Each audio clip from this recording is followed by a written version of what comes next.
Hey, bitch! How are you? I miss you. I'm good. How are you? I'm good. Welcome to episode 1 of Just a Sip. Okay, so... It's a lie, but yes. So tell everyone first, why are you our food and beverage editor?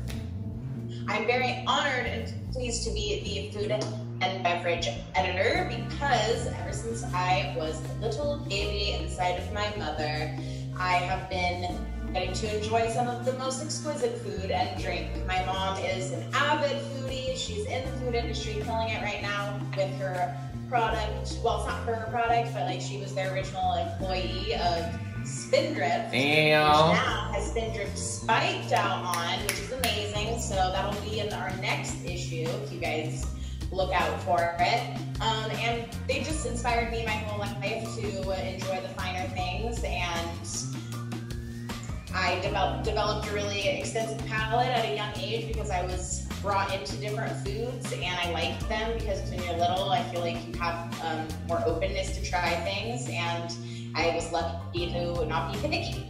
So instead of mac and cheese, I wanted sushi. So I feel like it kind of just gave me a different palate, a different excitement towards flavors and a nuance to those flavors as well. So I thought it would be kind of fun to do a little test and see if I can tell the difference between different price point wines, or just if I can tell them apart at all. So I think that's kind of what gave me my passion, and we thought it would be nice to use those passions in this magazine.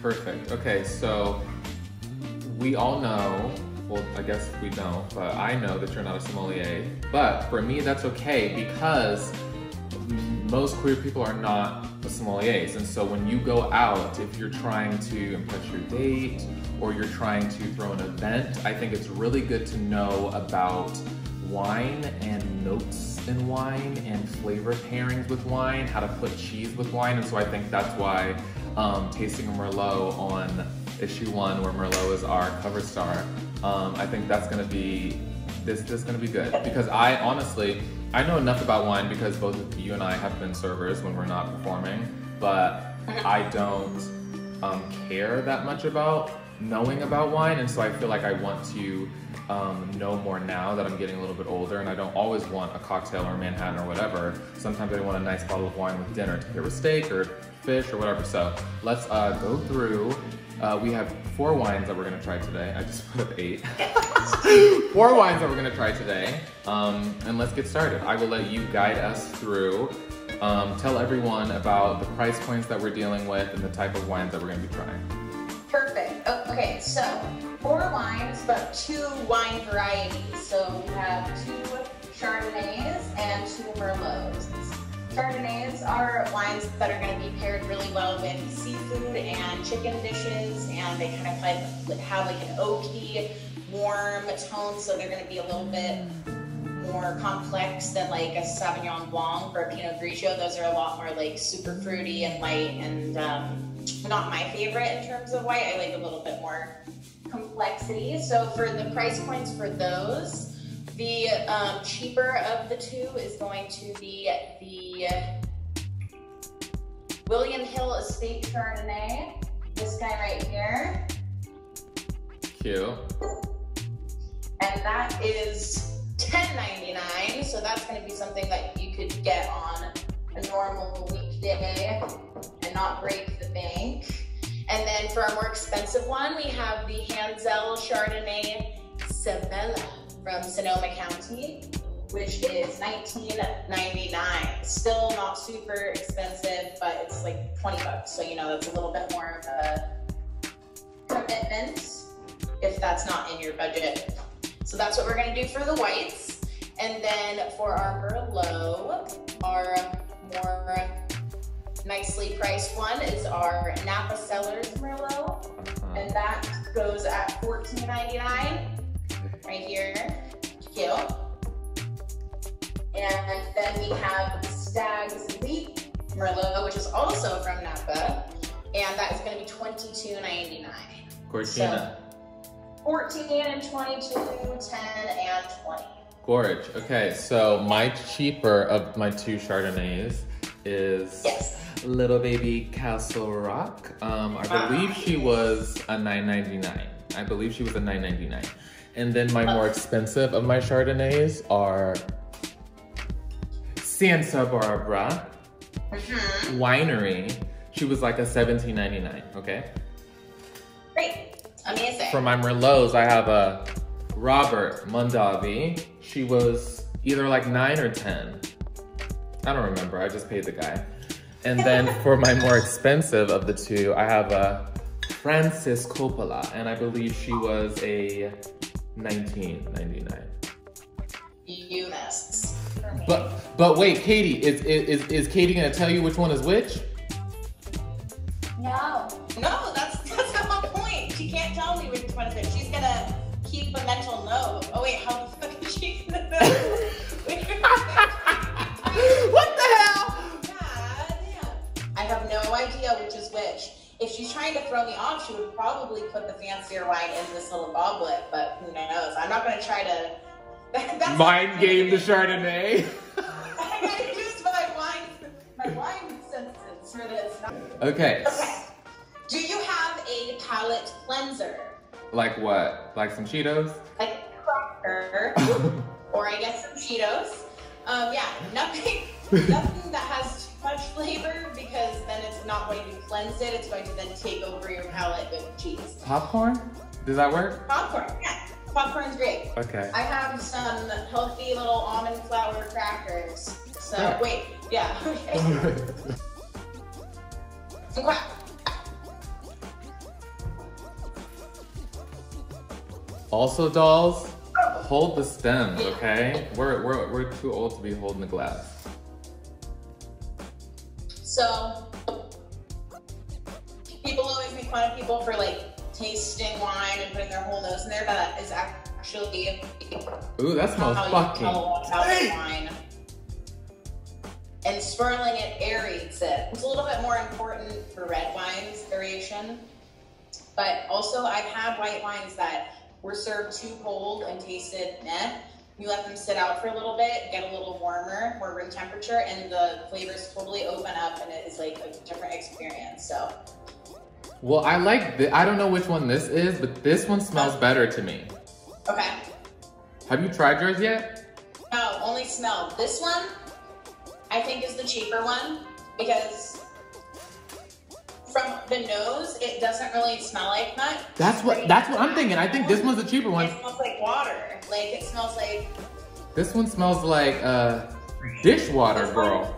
This one tickles my nostrils and Yes. makes me feel like, ooh, like I feel like I'm Yes, bitch. smelling it. So I'm gonna start with the one that I like. Okay, me too. I want to taste it. Okay.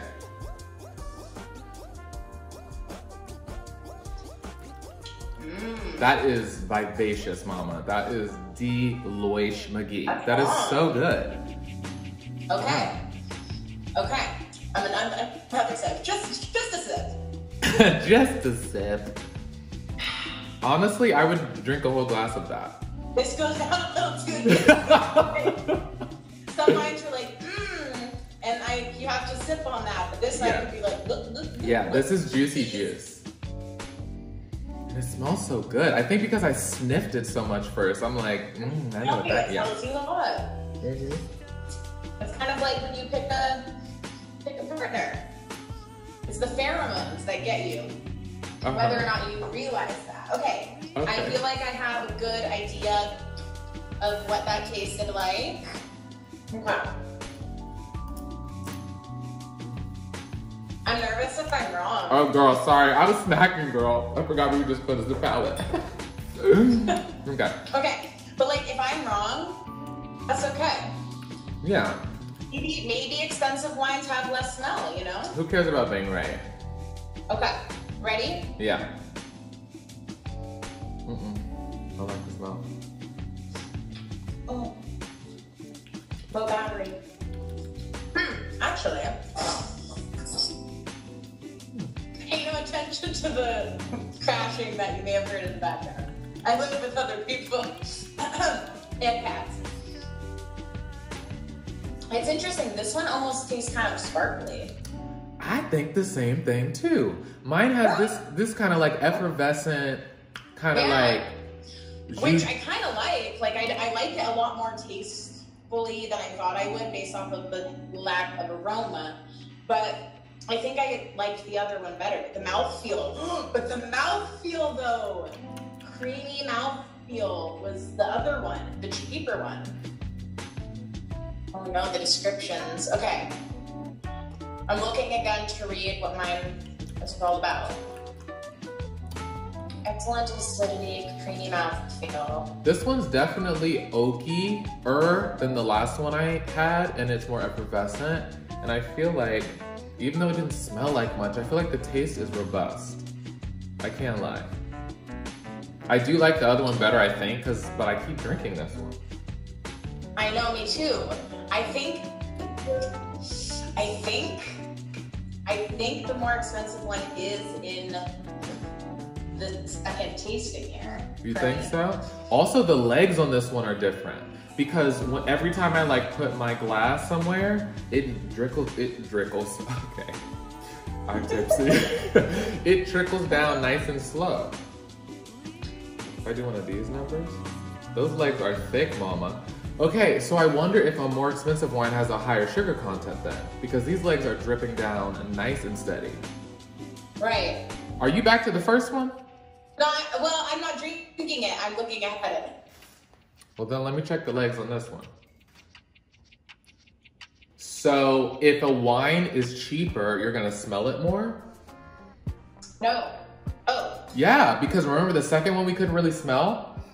And that was the more expensive one, right? Oh, I guess it was flip-flop for us. For me, the second one was we both got it wrong. For everyone out there that's like, what the fuck is going on? But it was still, the one who smelled more was the more expensive one. That's what I'm trying to say, people. That you can tell before you even taste the wine if it's gonna be good or not. But mine, the one that smelled more for me was the cheap one. Interesting. Okay. Now, if I could only drink red or white wine, it's a really hard choice, I understand. I think I would choose red. Hi, Winston. Hi, baby. Okay, bye. Hey, wait, but I didn't read mine, so... Wait, really? I thought you read yours. No, I think I only read the white wine ones. Oh, okay. Do your red. Okay, the cheap one. This Merlot is an elegant yet robust wine that packs a lot of punch. Full aromas of dark, ripe berries lead to incredibly opulent flavors of juicy plum, just like you, cherry compote, and light vanilla notes. It's great. Then, for the more expensive one, we have a combination of juicy black cherry, macerated strawberries, fig, vanilla, and cherry cola. There are also delicate light floral rose petal, cocoa powder, forest floor, and sweet baking spice notes from oak aging. What does a forest floor taste like?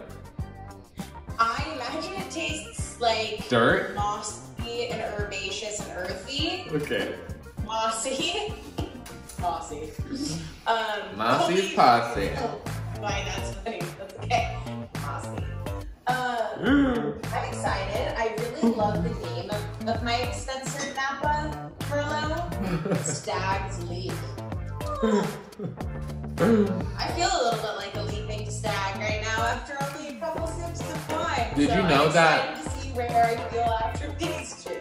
Did you know that Playboy, before it was called Playboy, it was called Stag Party? That makes sense because a Playboy is always a player but never tied down. Stag means you're going solo and you're just like running around like a horny deer. Ew. They both have really lovely legs. Ooh, let me check my legs. What happened? Be careful, you don't have to slush your line to the extremity of it falling out.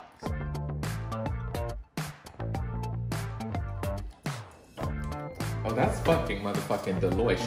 I wonder if I like the taste of this so much because I'm already tipsy, but I really like this. Whatever this is. I'm telling you, the red wine. I don't drink red wine that much, but maybe I should more. I'm telling you, Olivia Pope. Maybe next time I'm on a date, I'll be like, I'll have a bottle of the Merlot.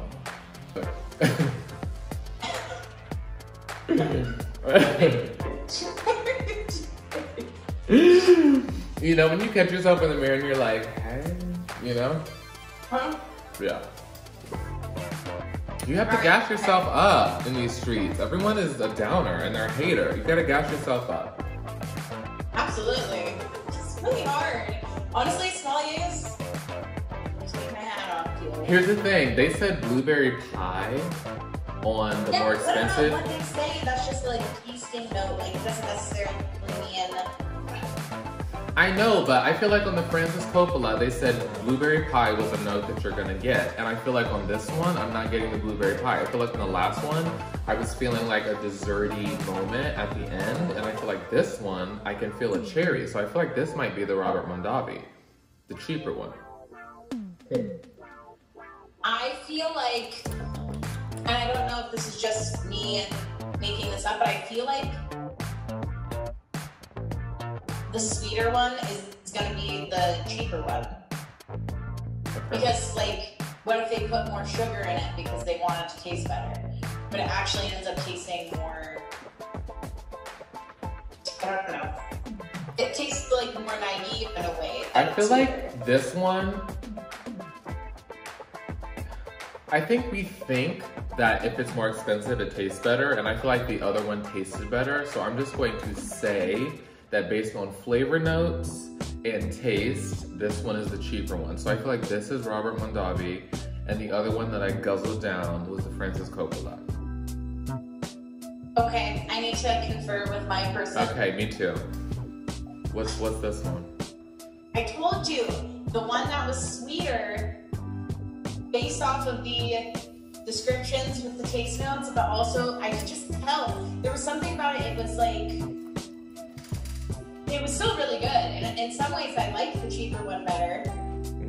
But also, I felt like it was really shocking. Like, it tasted very different. It had a different mouthfeel.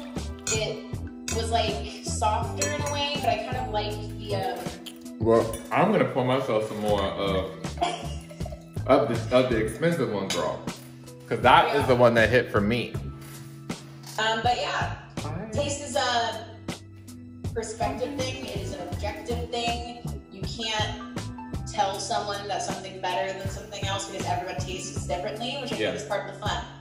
I'm sure some sommeliers could literally smell a wine and be like, oh, I know exactly what winery this was crafted in and the type of barrels and all this and that, but you still can't make someone like that wine better just because of that. So I think that's what's fun, and I think that everyone needs to be able to enjoy things and be knowledgeable about things, but also never make people feel bad for what they do or don't know or what they like and don't like. Yeah. And I think that's what's fun about this magazine is that it has a lot of information in it and it does have a lot of point of view in it, but we're never to preach at people or say that we are the utmost expert in these things. And I feel like a lot of times people are getting nervous to even express their opinions online because people love to bash and be like, you don't know what you're talking about and this and that. And it's like, that's not what it's about. It's about sharing passions with people.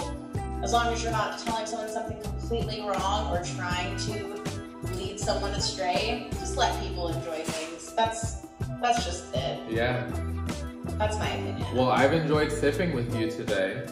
I enjoy sipping with you. It almost feels as if we're together. We are together. We are. We're never apart, honey. And virtually. We're 1 second and 1,000,000 miles away, okay? Amen to that. Well, thank you for joining us. Thank you Just a Sip. Just a Sip, episode 1. I love you, Melissa. I love you, Brandon. Our food and beverage editor. Honestly, I'm more of a foodie because of you, bitch. I am someone who can order the same thing every day and be fine. But you were always like, whenever we had to Whenever we cooked dinner, it was pretty standard, but whenever we ordered, you were always like, live a little, mama. Like, let's get Thai, let's get Japanese, let's get soul food, let's get this, let's get that. Yep. And I feel like now I have such a different appreciation for food and how the drinks are decoration for food because of my experience with you and your parents. So that is why I said, I'm starting a magazine. I want to talk about food and beverage. Melissa is the doll, okay? It's always going to come from a place of wanting to connect people, so I'm also very happy to be the food and drink editor for that very reason, because it brings people together. You know, you gotta break bread to know someone. Well, then let's end with the cheers, okay? I feel the very same way. Cheers from near and far. Yes. It's just a sip away, and you may be smiling afterwards. Wow, that's a great cheers. That should be our post signature every time, okay? I love it. We'll have to tell me what I just said to remember it for the next one. It's just a sip away because... You already forgot it. Perfect, okay, I love you, and we'll talk in 5 minutes, okay? All right, cool. Call me back. Love ya. Bye. Bye.